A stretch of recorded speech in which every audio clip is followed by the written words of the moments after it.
I was told that I'm being used to divide the Kikuyu vote, or I'm being used to divide the Central vote. And I loved it. Because I've never and would never aspire to be a Kikuyu leader. I don't do Kikuyu anyway.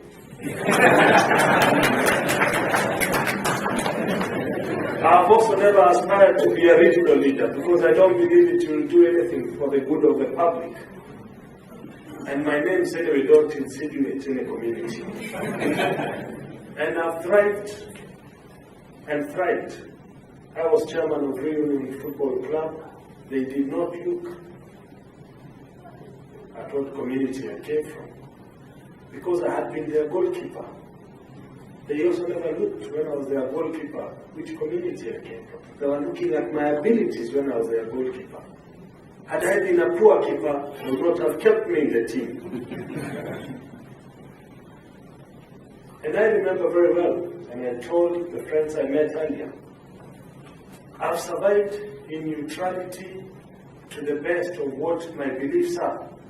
When I went to run in 2002, I ran in Gatanga, which was in Thika district. If you remember very well, Thika district had a presidential candidate who was being supported by President Moi. And I said, no, this part of Moi is what we don't want. I went into opposition. I jumped in and I said, I'm going to run with President Kibaki. He was not president, he was leader of opposition. And all that time, they came to Gatanga and they said, how can he elect a Muzungu? They went round many times in Gatanga, trying to bring ethnicity, now calling me a Muzungu. That was the best gift they gave me. Because all the illiterate voters went to the ballot box asking, where is the Muzungu's place? For those who followed my kind of politics, you will see I've never aligned myself to any tribal groupings. So when Central Kenya MPs meet, they won't SMS me. They know I won't go. They long stopped sending me SMSs. Because I don't believe in tribal groupings. They are very good for culture and other things. And our culture is very rich in every community. But they cannot be a criteria for leadership. They will not work as a criteria for leadership. And those who voted in tribally have stood later and said they regret. When they see the appointments you're talking about and you see how they are aligned, then you have a bone to pick. Because if we vote tribally, people just end up rewarding tribal. At whose cost? At our cost, all of us. So it's very interesting. When I go to Kikuyu land, they say that's a Muzungu. When I go to Nyanza, they say that's a Diego, but I still survive. I still survive. And it's given me the leeway to visit all parts of Kenya without having to be told that one is assigned to that one or aligned to that one. It has helped me. And it continues to be a source of inspiration. And when my son 2 years ago asked me, Dad, what tribe are we? He said, I didn't know. Because there is no tribe I could tell him he was. I told him, just say you are Kenyan. And he asked me why. I said, for me, when you travel out, what you get is not your tribe's passport. It is a Kenyan passport. And it says, allow this passport. And it says, allow this person on behalf of Kenya, not on behalf of a tribe. So let's enjoy our diversity in tribal affiliation from a cultural point, but not from a political point, because we've suffered out of it. And we continue to suffer. And if we do not change, we will continue to suffer. What bothers me, and probably might bother you, And that's why I think you need to define the leadership Kenya ought to have, is that all of you here, maybe without exceptions, are parents. Working so hard in Minnesota to ensure that your kids go to the best schools. When I went to Starehe, I went there as an Indian bright student.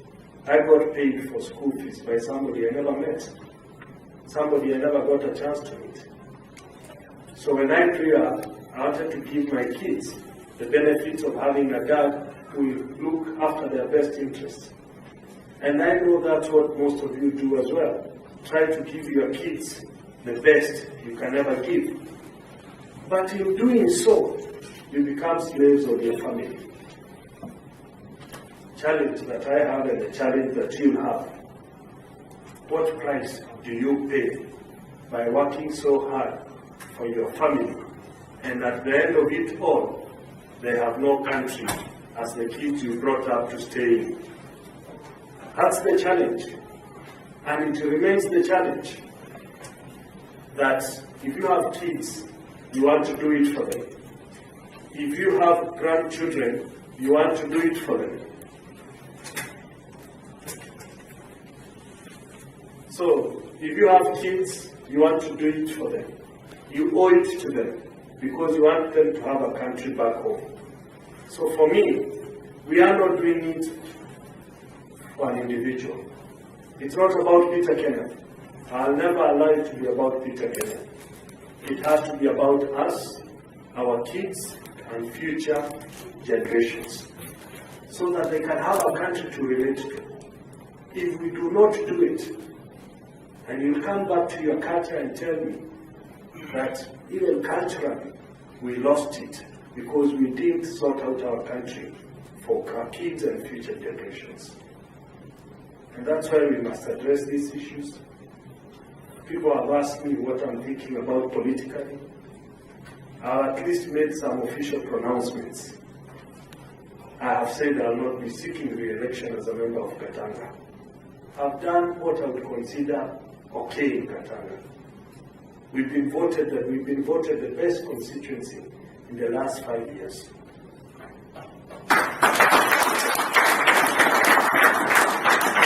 I always say I give thanks to the team of professionals that I brought back home to work for the people, because they are the ones who manage the CDF.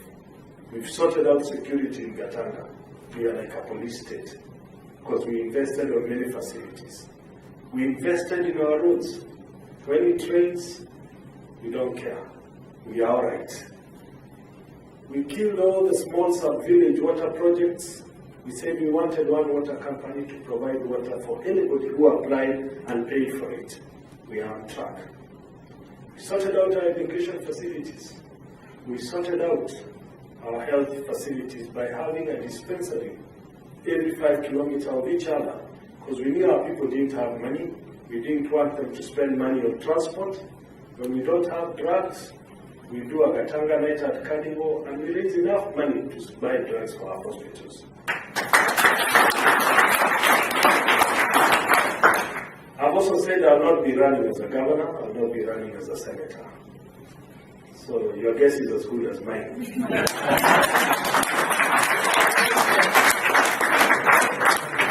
But I've not made any official pronouncements. What I've done is to make sure there is no doubt as to what my intention is. I don't have to say many things, because as I said, this was a listening. I've done most of the talking, but I want you to do the rest of the talking. If there are any questions you want to ask me, I will be more than happy. But before we embark on that chapter, I've been asked, as I went around the other 9 cities, 3 things that might just arise here. One, it's the issue of corruption. And the issue of corruption, we have to be honest with ourselves, that we have the right set of laws, but we have nobody to enforce them. We have a good penal code. You don't even need a Kenyan anti-corruption unit if you can have somebody to enforce. On enforcing, you need all the right goodwill right from the top of the leadership. And it's very easy. You just have to say, this is Peter Kenneth, this is what he owns, this is how he owned it, he will not touch a penny in the duration of his term, and everybody else will follow suit, and we can fight it. We just have to ensure it is done. We can fight corruption if we have the political willingness. I've been asked about IDPs, and I've got this to say. In my view, the IDPs committed no offense. If they did, it's because they voted for Kibaki, Raila, and Kalonzo. Those three hold the three top jobs in our country. Those guys are still IDPs. That should tell you how deep the disconnect is.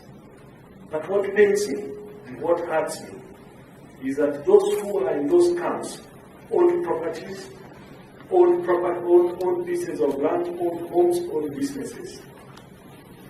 We are not enforcing them to go back to what they owned because somebody else occupied those properties.